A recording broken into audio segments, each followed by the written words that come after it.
What's going on, everybody? It's Frito here for your Overwatch. Big news roundup today. Let's get right into it. This is coming from Deserto, who breaks down a clip from the French Twitch streamer Althea, who said on his live stream that we should be hearing about a new hero coming either at the middle or the end of this month. Spoiler alert, it's a support. When asked where he got this information, he claims that this was told to him by the fellow French streamer and esports commentator AlphaCast, who also replied in French. Both of these clips, I don't have the direct translation to personally, but I'm taking their translation for granted here. But AlphaCast defends himself, saying that Althea's memory is playing tricks on him, and that they only discussed the supposition on Echo being released in March, just like Batiste got released in March last year. But this may have been a bit more of a sarcastic reply, because in a different response, AlphaCast was asked if he would do another interview with a Overwatch character design artist, and Alpha said that around the 19th of March would be good, vaguely. He left the reason why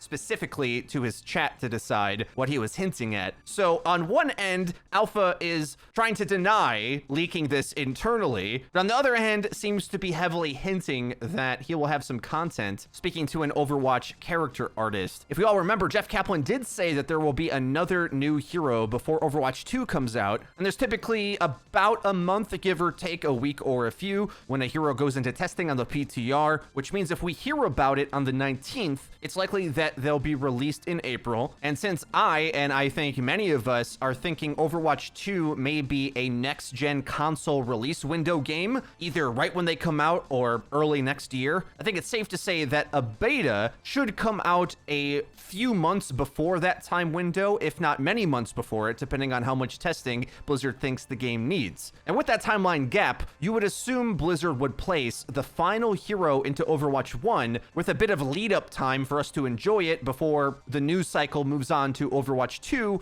which could be either further into the summer or into fall. If nothing else, definitely spoken about with new information at BlizzCon this year. So rumor has it that the next hero is a support. What type of support character do you think should be in Overwatch? Let us know in the comment section down below. Personally, I'd like to see an aggressive dive type support. Batiste holds things down defensively. Ana's great, but I have a soft spot for Lucio, and I think there's not really a lot of overlap in his playstyle, whereas at the ranged support category, there's a lot of variation there. So that's my opinion, but I'm excited to hear yours. Next up, there was a huge change to the 2CP or Assault game mode rule set in the patch notes yesterday that I wanted to break down a bit further. Really, there's a couple ways that the development team is attempting to cut down on match time. One simple one is that in the Assemble Your Heroes section, they're just shaving 5 seconds off the clock. You used to have 35 seconds, now you have 30. One thing I wish that there was a ready up button before you go into the game once the queue pops, because that first 35-second mark was pretty important for players that had longer queue times and were multitasking while waiting for the queue to pop. Shorten that and the game starts even faster. You have to like rush back to your computer or game console before you get kicked for being AFK. But overall, a good change, getting you into the game faster. But the big rule change to Assault and Hybrid, which both have a capture point segment to it, is that when both teams complete an offense with more than 2 minutes of time bank, then each team's time bank is equally reduced until one of them has 2 minutes remaining. They go on to give an example.